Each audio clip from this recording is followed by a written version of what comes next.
ಕಾವ್ಯ stories YouTube ಚಾನಲ್ಗೆ ಸ್ವಾಗತ. ನಿನ್ನೊಂದಿಗಿರುವೆ ಎಂದೆಂದಿಗೂ ಸಂಚಿಕೆ 17. ಬೆಳಗ್ಗೆ 9 ಗಂಟೆ. ಕಿವಿ ಕಿತ್ತು ಹೋಗೋ ಹಾಗೆ ಫೋನ್ ಬಾರಿಸುತ್ತಿತ್ತು. ಭುವನಾಳನ್ನು ನೆನೆದು ಮಲಗಿದವನು ಅದ್ಯಾವಾಗ ನಿದ್ದೆಗೆ ಜಾರಿದ್ದನೋ ಅವನಿಗೇ ತಿಳಿಯದು. ಫೋನ್ನ ಕೈಯಲ್ಲಿ ಹಿಡಿದು, ಹೇಳೋ ಶಿವು, ಏನು ಬೆಳಗ್ಗೆ ಬೆಳಗ್ಗೆನೆ ಫೋನ್ ಮಾಡಿದ್ದೀಯಾ ಎಂದು ಜಗತ್ ಕೇಳಿದಾಗ, ಬಾಸ್ ಏನು ಮಾಡ್ತಿದ್ರಿ, ಒಮ್ಮೆ ಟಿವಿ ನೋಡಿ ಬಾಸ್ ಎಂದು ಗಾಬರಿಯಾಗಿ ಹೇಳಿದ್ದನು ಶಿವು. ಯಾಕೋ ಅಂಥದ್ದೇನಿದೆ ಟಿವಿಲಿ ಎನ್ನುತ್ತಾ ಕೋಣೆಯಲ್ಲಿದ್ದ ದೂರದರ್ಶನವನ್ನು ಹಾಕಿದ್ದನು ಜಗತ್. ಖ್ಯಾತ ಉದ್ಯಮಿ ಜಗತ್ ಕೃಷ್ಣಮೂರ್ತಿಯವರು ಮದುವೆ ಆಗಿರುವ ಅಂಜಲಿ ಎನ್ನುವ ಹುಡುಗಿಯ ತಲೆ ಕೆಡಿಸಿ ಕರೆದುಕೊಂಡು ಹೋಗಿ ಅವರ ಮನೆಯಲ್ಲಿರಿಸಿದ್ದಾರೆ. ಆ ಹುಡುಗಿ ಬೇರೆ ಯಾರೂ ಅಲ್ಲ, ಉದ್ಯಮಿ ಉತ್ತಮ್ ಅವರ ತಮ್ಮ ಜೀವನ್ ಅವರ ಹೆಂಡತಿ. ಅನೈತಿಕ ಸಂಬಂಧದಿಂದ ಈ ರೀತಿ ಮಾಡಿದ್ದಾರೆಂದು ಉದ್ಯಮಿ ಉತ್ತಮ್ ಮಾಧ್ಯಮಗಳಿಗೆ ತಿಳಿಸಿದ್ದಾರೆ. ಛೇ, ಇದೇನಿದು, ಈ ರೀತಿ ಆಪಾದನೆ ಹೊರಿಸಿದ್ದಾನಲ್ಲ ಆ ಉತ್ತಮ್. ಅಲ್ಲ, ಆ ಜೀವನ್ಗೆ ಬುದ್ಧಿ ಇಲ್ವಾ? ಅವನ ಹೆಂಡತಿ ಮೇಲೆ ಈ ರೀತಿ ಅಪವಾದ ಹೊರಿಸಿದ್ದಾನಲ್ಲ. ಈ ಉತ್ತಮ್ದು ತುಂಬ ಅತಿಯಾಯಿತು. ಅವನನ್ನು ಹೀಗೆ ಬಿಟ್ಟರೆ ಆಗದು, ಏನಾದರೂ ಮಾಡಲೇಬೇಕು ಎಂದುಕೊಂಡವನು ಕೆಳಕ್ಕಿಳಿದು ಬಂದನು. ಅಂಜಲಿ ದೂರದರ್ಶನ ನೋಡುತ್ತಾ ಬಿಕ್ಕಿ ಬಿಕ್ಕಿ ಅಳುತ್ತಿದ್ದಳು. ಈ ರೀತಿ ಆಪಾದನೆ ಮಾಡುವವರೊಂದಿಗೆ ಇಷ್ಟು ದಿನ ನಾನಿದ್ದೇನಲ್ಲ, ಎಂಥ ಹೀನ ಮನಸ್ಸಿನವರು, ಏನೇನೋ ಆಪಾದನೆ ಹೊರಿಸಿ ನನ್ನನ್ನು ಅವಮಾನಿಸುತ್ತಿದ್ದಾರೆ ಎಂದು ಅವಳನ್ನು ಸಮಾಧಾನ ಮಾಡುತ್ತಿದ್ದರು ಲಕ್ಷ್ಮಿ. ಜಗತ್ ಬಳಿ ನೋಡಿ, ಏನು ಇದೆಲ್ಲ ಎಂದಾಗ, ಎಲ್ಲ ಸರಿಯಾಗುತ್ತೆ ಅಮ್ಮ ಎಂದವನು ಅಂಜಲಿ ಬಳಿ ತಿರುಗಿ, ಅಂಜಲಿ, ನೀನು ಬೇಗ ಹೊರಡು. ಆ ಉತ್ತಮ್ ಬಾಯಿ ಹೇಗೆ ಮುಚ್ಚಿಸಬೇಕೆಂದು ನನಗೆ ಗೊತ್ತು ಎಂದನು. ಎಲ್ಲಿ ಕರ್ಕೊಂಡು ಹೋಗ್ತಿದ್ದೀಯಾ ನೀನು? ಭುವನನ ಹುಡುಕಿಕೊಂಡು ದೇವನಹಳ್ಳಿಗೆ ಹೋಗಬೇಕು ಅಂತಿದ್ದೆ. ಮತ್ತೆ ಆ ಉತ್ತಮ್ ಹತ್ರ ಹೋಗಿ ಇನ್ನೇನೋ ಅವಾಂತರ ಮಾಡಿಕೊಳ್ಳಬೇಡ ಜಗತ್. ಲಕ್ಷ್ಮಿ ಹೇಳಿದಾಗ, ಹೌದು, ಭುವನ ಬಳಿ ಹೋಗೋದಿದೆ. ಆದರೆ ಅದಕ್ಕಿಂತ ಮುಂಚೆ ಇನ್ನೊಂದು ಕೆಲಸವಿದೆ, ಅಲ್ಲಿಗೆ ಹೋಗಬೇಕು. ಅಂಜಲಿ, ನೀನು ಬೇಗ ಹೊರಡು ಎಂದು ಜಗತ್ ಹೊರಡಲು ಹೋದನು. ಕಣ್ಣೀರು ಒರೆಸುತ್ತಾ ಸಿದ್ಧಳಾದಳು ಅಂಜಲಿ. ನೀನು ಮಾಡಿದ್ದು ನನಗೆ ಹಿಡಿಸಲಿಲ್ಲ ಉತ್ತಮ್. ನೀನು ನನ್ನ ಹೆಂಡತಿ ಮೇಲೆ ಆಪಾದನೆ ಹೊರಿಸಿರುವೆ. ನಾನು ಅವಳನ್ನು ದುಡ್ಡಿಗಾಗಿಯೇ ಮದುವೆ ಆಗಿದ್ದು ನಿಜ. ಆದರೆ ಅವಳು ನನ್ನ ಮೇಲೆ ಇಟ್ಟಿದ್ದು ನಿಜವಾದ ಪ್ರೀತಿ. ಅವಳಿಗೆ ನಾನು ತುಂಬ ಬೈದಿದ್ದೇನೆ, ಹೊಡೆದಿದ್ದೇನೆ ಕೂಡ. ಆದರೆ ಅವಳನ್ನೆಂದು ಕೆಟ್ಟ ದೃಷ್ಟಿಯಿಂದ ನೋಡಿಲ್ಲ. ನೀನು ನನ್ನ ಹೆಂಡತಿ ಮೇಲೆ ಈ ರೀತಿ ಆಪಾದಿಸಿರುವುದು ನನಗೆ ಇಷ್ಟವಾಗಲಿಲ್ಲ. ಇಷ್ಟು ದಿನ ನಾನೇ ಅವಳಿಗೆ ಬೈದು ಹಿಂಸೆ ಮಾಡುತ್ತಿದ್ದೆ.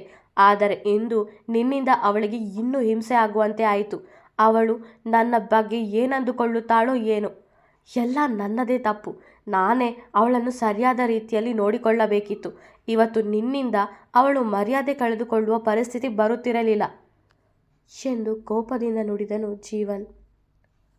ಹೋ, ಏನು ಜೀವನ್, ಹೆಂಡತಿ ಮೇಲೆ ಪ್ರೀತಿ ಉಕ್ಕಿ ಹರಿತಾ ಇದೆ. ಇಷ್ಟು ದಿನ ನೀನೇ ಅವಳಿಗೆ ಏನೇನೋ ಹೇಳುತ್ತಿದ್ದೆ. ಈಗ ಏನಾಯಿತು ನಿನಗೆ? ನನ್ನ ಕೋಪ ನಿನ್ನ ಹೆಂಡತಿಯ ಮೇಲೆ ಅಲ್ಲ, ಜಗತ್ ಮೇಲೆ. ಅವನಿಗೆ ಅವಮಾನಿಸಬೇಕೆಂದು ಈ ರೀತಿ ಮಾಡಿರುವುದು ನಾನು ಎಂದು ಉತ್ತಮ್ ಹೇಳಿದಾಗ, ಹೋ, ಪ್ರೀತಿ ಬಂತು ಅವಳ ಮೇಲೆ. ಅವಳ ಪ್ರೀತಿಯನ್ನು ದುಡ್ಡಲ್ಲಿ ಅಳೆದಿದ್ದೆ. ಆದರೆ ಅವಳು ಯಾವಾಗಲೂ ನನ್ನ ಒಳಿತನ್ನೇ ಬಯಸಿದ್ದಳು. ನಾನು ತಪ್ಪು ಮಾಡಿದಾಗ ನನಗೆ ಬುದ್ಧಿ ಹೇಳಲು ಬಂದಳು. ಆದರೆ ನಾನು ಅವಳ ಮಾತನ್ನು ಕೇಳದೆ ಅವಳನ್ನು ನೋಯಿಸಿಬಿಟ್ಟೆ. ಅವಳು ನನಗೋಸ್ಕರ ಎಲ್ಲವನ್ನೂ ಬಿಟ್ಟು ಬಂದಿದ್ದಳು. ನಾನು ಅವಳನ್ನು ಮುಂದೆ ಚೆನ್ನಾಗಿ ನೋಡಿಕೊಳ್ಳುತ್ತೇನೆ ಎಂಬ ನಂಬಿಕೆಯಿಂದ. ಆದರೆ ನಾನು ಅವಳ ನಂಬಿಕೆ ಉಳಿಸಲಿಲ್ಲ. ನಿನ್ನೆ ಅವಳು ನನ್ನ ಬಿಟ್ಟು ಹೋಗುವಾಗಲೇ ತಿಳಿದಿದ್ದು ಅವಳ ಪ್ರೀತಿ ಏನೆಂದು, ಅವಳ ಬೆಲೆ ಏನೆಂದು. ಅವಳ ಕಣ್ಣುಗಳಲ್ಲಿ ನನ್ನ ಮೇಲಿದ್ದ ಪ್ರೀತಿ, ನಂಬಿಕೆ ಎಲ್ಲವೂ ಕಾಣೆಯಾಗಿತ್ತು. ಈಗ ನೀನು ಈ ರೀತಿ ಮಾಡಿದ್ದು ಅವಳಿಗೆ ನನ್ನ ಮೇಲೆ ಇನ್ನೂ ಕೋಪ ಬರುವಂತೆ ಮಾಡಿರಬಹುದು. ನಾನು ಈ ವಿಷಯದಲ್ಲಿ ನಿನ್ನ ಕ್ಷಮಿಸಲ್ಲ. ನಾನು ಜಗತ್ ಮನೆಗೆ ಹೋಗಿ ಅಂಜಲಿನ ಕರೆದುಕೊಂಡು ಬರುತ್ತೇನೆ. ನಿನಗೆ ಇಷ್ಟ ಇಲ್ಲದಿದ್ದರೆ ನಾನು ಅವಳನ್ನು ಬೇರೆ ಮನೆಗೆ ಕರೆದುಕೊಂಡು ಹೋಗುತ್ತೇನೆ. ನಾನೇ ದುಡಿದು ಅವಳನ್ನು ಸಾಕುತ್ತೇನೆ. ನೀನು ಅಧಿಕಾರ, ಹಣ, ಸೇಡಿಗಾಗಿ ಯಾರನ್ನು ನೋಡದೆ ಅವರಿಗೆ ಕಷ್ಟ ಕೊಡುತ್ತೀಯ. ಇಂತಹ ಬದುಕು ಬದುಕಿ ನನಗೆ ಸಾಕಾಗಿ ಹೋಗಿದೆ.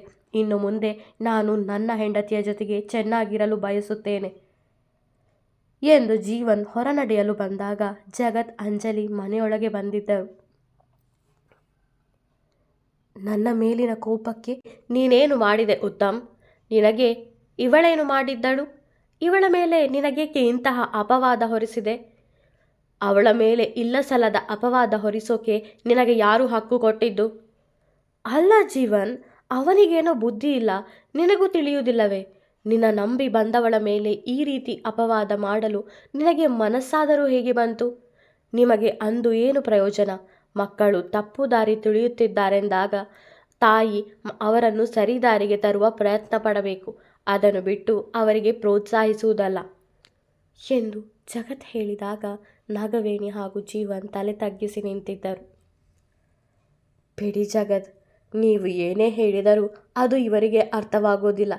ಕಲ್ಲು ಬಂಡೆಗಳ ಮುಂದೆ ನಿಂತು ಮಾತಾಡಿದಂತೆ ಇವರ ಜೊತೆಗೆ ಮಾತಾಡುವುದು. ತಪ್ಪು ನನ್ನದೇ. ನಾನೇ ನನ್ನವರನ್ನು ಬಿಟ್ಟು ಇವರನ್ನು ನಂಬಿ ಇಲ್ಲಿಗೆ ಬಂದೆ. ನನಗೆ ಸರಿಯಾದ ಪಾಠ ಕಲಿಸಿದ್ದಾರೆ ಇವರು. ಇಷ್ಟು ದಿನ ನನ್ನ ಗಂಡ, ನನ್ನ ಭಾವ, ನನ್ನ ಅತ್ತೆ ಎಂದು ತಪ್ಪು ಮಾಡಿದಾಗ ಬುದ್ಧಿ ಹೇಳಲು ಪ್ರಯತ್ನಿಸುತ್ತಿದ್ದೆ. ಆದರೆ ಈಗ ಅನ್ನಿಸುತ್ತಿದೆ, ಇಂತಹ ಕೆಟ್ಟ ಮನಸ್ಥಿತಿಯವರೊಂದಿಗೆ ನಾನು ಇದ್ದೇನಲ್ಲ, ನನ್ನ ಮೇಲೆ ಇಂತಹ ಹೊರಿಸಿದ್ದಾರಲ್ಲ. ಜೀವನ್, ಅದೇಗೆ ಮನಸ್ಸು ಬಂತು ನಿನಗೆ ಈ ರೀತಿ ಹೇಳಲು ಎನ್ನುತ್ತಾ ಆಡುತ್ತಿದ್ದಳು ಅಂಜಲಿ.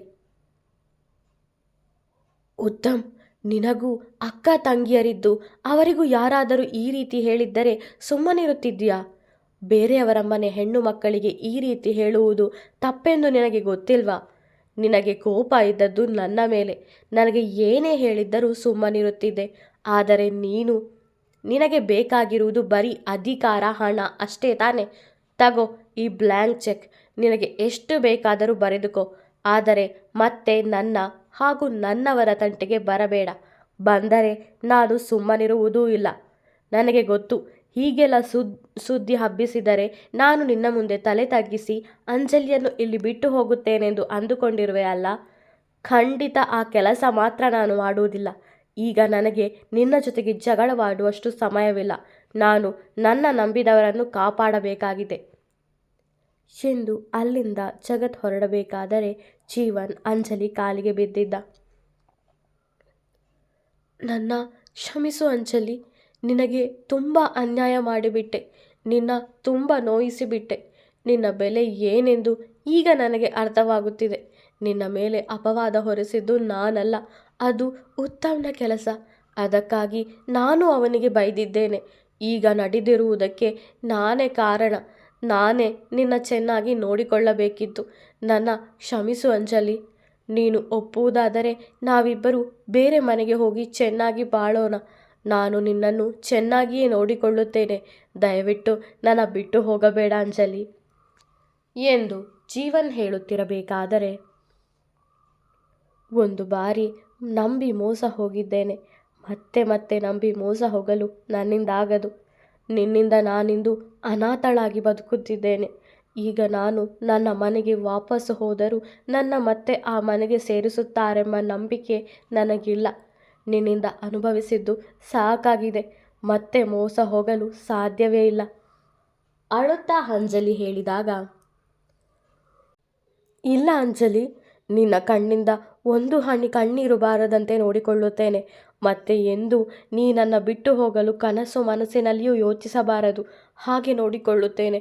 ನಾನು ಬದಲಾಗಿದ್ದೇನೆ. ನಿನ್ನ ಪ್ರೀತಿ ಬಯಸುತ್ತಿದ್ದೇನೆ. ನನಗೆ ನೀನು ಬೇಕು ಅಂಜಲಿ ಎಂದು ಬೇಡಿಕೊಂಡನು ಜೀವನ್. ಅಂಜಲಿ ಜಗತ್ಮುಖ ನೋಡಿದಾಗ, ಹಾಗಿದ್ದರೆ ನೀನು ನಮ್ಮೊಂದಿಗೆ ದೇವನಹಳ್ಳಿಗೆ ಬಾ. ಅಂಜಲಿ ಮನೆಯವರ ಬಳಿ ಕ್ಷಮೆ ಕೇಳಿ ಅವರ ಒಪ್ಪಿಗೆ ಪಡೆದೆ ನೀನು ಮತ್ತೆ ಅಂಜಲಿಯನ್ನು ಕರೆದುಕೊಂಡು ಇಲ್ಲಿಗೆ ಬಾ. ಹೊಸ ಜೀವನ ನಡೆಸು. ಕಣ್ಣು ಮುಚ್ಚಿ ನಿನ್ನ ನಂಬಲು ನಾನೂ ತಯಾರಿಲ್ಲ. ಅದು ನಿನ್ನನ್ನಂತೂ ನಂಬೋಕೆ ಸಾಧ್ಯನೇ ಇಲ್ಲ. ನಂಬಿಸಿ ಕತ್ತು ಕುಯ್ಯೋರು ನೀವು. ಮುಂದೆ ನಿನ್ನಿಂದ ಅಂಜಲಿಗೆ ಮತ್ತೆ ಏನಾದರೂ ಆದರೆ ಕಡೆ ಪಕ್ಷ ಅವಳಿಗೆ ಅವಳ ತವರು ಮನೆಯಾದರೂ ಜೊತೆಗಿರುತ್ತದೆ ಎಂದು ಜಗತ್ ಹೇಳಿದಾಗ, ಸರಿ, ನಾನು ಹಳ್ಳಿಗೆ ಬರುತ್ತೇನೆ. ಬೇಕಾದರೆ ಅವರ ಒಪ್ಪಿಗೆ ಪಡೆದು ಅವರ ಮುಂದೆಯೇ ನಾನು ಮತ್ತೆ ಅಂಜಲಿಯನ್ನು ಮದುವೆ ಆಗುತ್ತೇನೆ. ಮತ್ತೆ ಎಂದು ಅಂಜಲಿಯನ್ನು ನೋಯಿಸುವುದಿಲ್ಲ ಎಂದು ಅಂಜಲಿ ಕೈ ಹಿಡಿದು, ಇದೊಂದು ಸಾರಿ ನನ್ನ ನಂಬು. ಮತ್ತೆ ಎಂದು ನಿನ್ನ ನಂಬಿಕೆಗೆ ದ್ರೋಹ ಬಗೆಯಲ್ಲ. ಕಷ್ಟ ಸುಖದಲ್ಲಿ ನಿನ್ನೊಂದಿಗಿರುವೆ ಕೊನೆಯವರೆಗೂ ಎಂದನು ಜೀವನ್. ಅವನನ್ನು ಗಟ್ಟಿಯಾಗಿ ತಬ್ಬಿಕೊಂಡು ಅತ್ತಳು ಅಂಜಲಿ. ಜಗತ್ ಹಿಂದೆ ಅಂಜಲಿ ಹಾಗೂ ಜೀವನ್ ಹೋಗುವಾಗ, ಜಗತ್, ನಾನು ನಿನ್ನ ಜೊತೆಗೆ ಬರಲ್ಲ. ನೀನು ಹೇಳಿದ್ದು ನಿಜ. ಮಕ್ಕಳು ತಪ್ಪು ಮಾಡಿದಾಗ ನಾನು ಅವರನ್ನು ತಿದ್ದಬೇಕಿತ್ತು. ಆದರೆ ನಾನು ಆ ಕೆಲಸ ಮಾಡಲಿಲ್ಲ. ನಾನು ಮಾಡಿದ ತಪ್ಪಿನಿಂದ ಇವತ್ತು ಅವಮಾನಕ್ಕೆ ಒಳಗಾಗಿತ್ತು ಅಂಜಲಿ. ಅವಳು ನನ್ನಂತೆ ಒಂದು ಹೆಣ್ಣು. ಜೀವನ್ ಅವಳಿಗೋಸ್ಕರ ಬದಲಾದ. ಉತ್ತಮ್ ಬದಲಾಗುತ್ತಾನೆಂಬ ನಂಬಿಕೆ ನನಗಿಲ್ಲ. ಅಧಿಕಾರದಿಂದ ನನಗೂ ಏನಾದರೂ ಹೇಳುವನೆ. ನಾನು ಅಂಜಲಿಗೆ ತುಂಬ ಕಾಟ ಕೊಟ್ಟಿದ್ದೇನೆ. ಅವಳನ್ನು ತುಂಬ ಅಳಿಸಿದ್ದೇನೆ. ಮುಂದೆ ಅವಳ ಜೊತೆಗೆ ಇರಬೇಕೆಂದು ಆಸೆ ಇದೆ. ಅದಕ್ಕೆ ಎಂದು ನಾಗವೇಣಿ ಹೇಳಿದಾಗ, ನನಗೆ ಯಾವ ಅಭ್ಯಂತರವೂ ಇಲ್ಲ. ಅಂಜಲಿ ಒಪ್ಪಿದರೆ ನೀವು ಬರಬಹುದು ಎಂದನು ಜಗತ್. ಅಂಜಲಿ, ನಿನ್ನ ಮನೆಯಲ್ಲಿ ಕೆಲಸ ಮಾಡಿಕೊಂಡು ಇದ್ದು ಬಿಡುತ್ತೇನೆ. ನನಗೆ ನಿನ್ನೊಂದಿಗೆ ಬರುವ ಅವಕಾಶ ಕೊಡು. ಮತ್ತೆ ಯಾವತ್ತೂ ನಿನ್ನ ನೋಯಿಸಲ್ಲ. ನಿನ್ನ ಮನೆಯ ನಾಗವೇಣಿ ಹೇಳುತ್ತಿರಬೇಕಾದರೆ, ಅಯ್ಯೋ ಅತ್ತೆ, ನೀವ್ಯಾಕೆ ಈ ರೀತಿ ಕೇಳ್ತಾ ಇದ್ದೀರಾ? ನೀವು ನನ್ನೊಂದಿಗೆ ಬಂದರೆ ಅದಕ್ಕಿಂತ ಖುಷಿ ನನಗೆ ಬೇರೆ ಯಾವುದೂ ಇಲ್ಲ.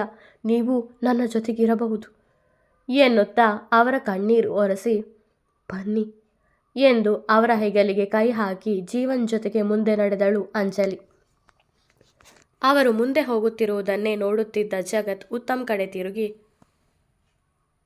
ಒಂಟಿಯಾಗಿರೋದು ತುಂಬ ಕಷ್ಟ ಉತ್ತಮ್. ಸಾಧ್ಯವಾದರೆ ನೀನು ಬದಲಾಗು. ಎಷ್ಟು ಅಂತ ಬೇರೆಯವರಿಗೆ ನೋವು ಕೊಟ್ಟು ನೀನು ಖುಷಿಯಾಗಿರ್ತೀಯ? ಮೊದಲು ಚರನ್ನನ್ನು ಸಾಯಿಸಿ ದೀಪ್ತಿಯ ಬದುಕು ಹಾಳು ಮಾಡಿದೆ. ಅವಳಿಂದ ಮೋಸ ಮಾಡಿಸಿ ನನ್ನ ಬದುಕನ್ನು ಹಾಳು ಮಾಡೋಕೆ ಹೊರಟೆ. ನನ್ನ ಮೇಲಿನ ಕೋಪಕ್ಕೆ ಅಂಜಲಿಗೂ ಅವಮಾನಿಸಿದೆ. ವನಾನ ಅವಳಿಗೆ ಇಷ್ಟವಿಲ್ಲದವರೆಗೆ ಹಿಡಿದು ಕೊಟ್ಟಿದ್ದೀಯ. ಅವಳನ್ನು ಕಾಪಾಡೋದು ನನಗೆ ಗೊತ್ತು. ನಿನಗೆ ಹೊಡೆದು ಬಡಿದು ಬುದ್ಧಿ ಕಲಿಸಬಹುದು ನನಗೆ. ಆದರೆ ಅದೆಲ್ಲ ಬೇಡ ಅಂತ ಸುಮ್ಮನಿದ್ದೇನೆ. ಉತ್ತಮ್, ನಮ್ಮಿಂದ ಬೇರೆಯವರಿಗೆ ಸಾಧ್ಯ ಆದರೆ ಒಳ್ಳೆಯದು ಮಾಡಬೇಕು. ಇಲ್ಲದಿದ್ದರೆ ಸುಮ್ಮನಿದ್ದು ಬಿಡಬೇಕು. ಯಾವತ್ತೂ ಬೇರೆಯವರಿಗೆ ತೊಂದರೆ ಕೊಟ್ಟು ಅವರ ಕಣ್ಣೀರು ನೋಡಿ ನಗಬಾರದು. ನಿನ್ನಿಂದ ಸಾಧ್ಯವಾದರೆ ಬದಲಾಗು. ಇಲ್ಲದಿದ್ದರೆ ನಿನ್ನ ಪಾಡಿಗೆ ನೀನು ಇದ್ದು ಬಿಡು. ಮತ್ತೆ ನನ್ನ ತಂಟೆಗೆ ಬರಬೇಡ. ಜೀವನ್ ತಂಟೆಗೂ ಬರಬೇಡ. ಅವರಾದರೂ ಚೆನ್ನಾಗಿರಲಿ ಎಂದು ಅಲ್ಲಿಂದ ಹೊರಟನು ಜಗತ್. ಅಂಜಲಿ ಹಾಗೂ ಜಗತ್ ಇಬ್ಬರು ಸಂಬಂಧಿಕರು. ಅವರ ಮನೆಗೆ ಹೋಗುತ್ತೇನೆಂದು ಅಂಜಲಿ ನನ್ನ ಬಳಿ ಕೇಳಿಕೊಂಡಳು. ಅದಕ್ಕಾಗಿ ಅವಳನ್ನು ಅವರ ಮನೆಗೆ ನಾನೇ ಬಿಟ್ಟು ಬಂದಿದ್ದೆ. ಜಗತ್ ಹಾಗೂ ಅಂಜಲಿ ನಡುವೆ ಯಾವ ಅನೈತಿಕ ಸಂಬಂಧವೂ ಇಲ್ಲ ಎಂದು ಜೀವನ್ ಮಾಧ್ಯಮದವರಿಗೆ ಹೇಳಿಕೆ ಕೊಟ್ಟ. ಅಲ್ಲಿಗೆ ಹೋದ ತಕ್ಷಣ ಫೋನ್ ಮಾಡು ಜಗತ್. ಎಲ್ಲವನ್ನೂ ಸರಿ ಮಾಡಿ ಭುವನಾನ ಆದಷ್ಟು ಬೇಗ ಇಲ್ಲಿಗೆ ಕರೆದುಕೊಂಡು ಬಾ. ನನಗೆ ಅವಳನ್ನು ಬಿಟ್ಟಿರೋದು ತುಂಬ ಕಷ್ಟ ಎಂದರು ಲಕ್ಷ್ಮಿ. ಹುಷಾರು ಕಣೋ ಜಗತ್. ನೀನು ನನ್ನ ಮಗ ಎಂದು ತಿಳಿದರೆ ನನ್ನ ತಂದೆ ಅದೇಗೆ ವರ್ತಿಸುತ್ತಾರೋ, ಏನು ಆಗುತ್ತದೋ ಏನು. ನೀನು ಅದಾವುದಕ್ಕೂ ತಲೆ ಕೆಡಿಸಿಕೊಳ್ಳದೆ ತಾಳ್ಮೆಯಿಂದ ಇರು ಎಂದರು ಕೃಷ್ಣಮೂರ್ತಿ. ಎಲ್ಲ ಸರಿ ಮಾಡಿಯೇ ಬರುತ್ತೇನೆ ಅಮ್ಮ. ಪಟಾಕಿನ ಜೊತೆಗೆ ಕರ್ಕೊಂಡು ಬರುತ್ತೇನೆ. ಜೊತೆಗೆ ತಾತ ನಿಮ್ಮನ್ನು ಒಪ್ಪಿಕೊಂಡು ಮತ್ತೆ ಆ ಮನೆಗೆ ನಿಮ್ಮನ್ನು ಕರೆಸಿಕೊಳ್ಳಬೇಕು. ಹಾಗೆ ಮಾಡುತ್ತೇನೆ ಎಂದು ಜಗತ್ ಹೊರಡಲನುವಾದ ದೇವನಹಳ್ಳಿಗೆ. ನನ್ನ ತಂಗಿಗೆ ಒಳ್ಳೆಯ ಗಂಡ ಅತ್ತೆ ಮಾವ ಸಿಕ್ಕಿದ್ದಾರೆ. ಇವರೊಂದಿಗೆ ನನ್ನ ತಂಗಿ ಚೆನ್ನಾಗಿಯೇ ಇರುತ್ತಾಳೆ ಎಂದು ಮನದಲ್ಲೇ ಅಂದುಕೊಂಡಳು ಅಂಜಲಿ. ನಿನ್ನೆ ತನಕ ಹೆಂಡತಿ ಮುಖ ಕಂಡ್ರೇ ಆಗ್ತಿರ್ಲಿಲ್ಲ ಇವನಿಗೆ. ಇವತ್ತು ಹೆಂಡತಿಗೆ ಅಂಟಿಕೊಂಡೇ ಇದ್ದಾನೆ ಎಂದು ಶಿವು ಹೇಳಿದಾಗ ಜೀವನ್ ಅಂಜಲಿ ಮುಖ ನೋಡಿಕೊಂಡರು. ಏನೋ ಶಿವು ಎಂದು ಜಗತ್ ಕೇಳಿದಾಗ, ಏನೂ ಇಲ್ಲ ಬಾಸ್. ಅದು ಈ ಜೀವನ್ ಒಳ್ಳೆಯವನಾಗಿದ್ದಾನೋ ಇಲ್ಲವೋ, ಕೋಪ ಎಲ್ಲ ಕಡಿಮೆ ಆಗಿದೆಯೋ ಇಲ್ವೋ ಅಂತ ಟೆಸ್ಟ್ ಮಾಡ್ತಿದ್ದೆ ಅಷ್ಟೇ ಎಂದು ನಗುತ್ತಾ ನುಡಿದಿದ್ದನು ಶಿವು. ಲೋ ಶಿವು, ನಾನು ನಿಜವಾಗ್ಲೂ ಬದಲಾಗಿದ್ದೀನಿ ಕಣೋ. ಯಾಕೋ ನಿನಗೆ ಈ ಡೌಟು? ನಿನ್ನ ಮೇಲೆ ಆಣೆ ಕಣೋ ಎಂದು ಜೀವನ್ ಶಿವು ಮೇಲೆ ಆಣೆ ಇಡಲು ಬಂದಾಗ, ಬೇಡಪ್ಪ, ನನ್ನ ಮೇಲೆ ಆಣೆ ಇಡೋದು ಬೇಡವೇ ಬೇಡ. ನಾನಿನ್ನು ಚಿಕ್ಕವನು, ಇನ್ನೂ ಬಾಳಿ ಬದುಕಬೇಕಾದವನು ಎಂದು ಅಲ್ಲಿಂದ ದೂರ ಸರಿದು ನಿಂತನು ಶಿವು. ಈಗ ನಿನ್ನ ತಮಾಷೆ ನೋಡಿಕೊಂಡು ಇರೋಕೆ ಸಮಯ ಇಲ್ಲ ಶಿವು. ಆದಷ್ಟು ಬೇಗ ನಾವು ದೇವನಹಳ್ಳಿಗೆ ಹೋಗಬೇಕು, ಭುವನಾನ ಹುಡುಕಬೇಕು ಎಂದು ಕಾರಿನೊಳಗೆ ಕೂತನು ಜಗತ್. ಅವನ ಜೊತೆಗೆ ಶಿವು, ಅಂಜಲಿ, ಜೀವನ್ ದೇವನಹಳ್ಳಿಯತ್ತ ಹೊರಟರು. ಮುಂದುವರಿಯುವುದು. ವಿಡಿಯೋ ಇಷ್ಟವಾದರೆ ಲೈಕ್ ಮಾಡಿ, ಕಮೆಂಟ್ ಮಾಡಿ. ನನ್ನ ಚಾನಲ್ಗೆ ಹೊಸಬರಾದರೆ ಸಬ್ಸ್ಕ್ರೈಬ್ ಮಾಡಲು ಮರೆಯಬೇಡಿ. ಧನ್ಯವಾದಗಳು.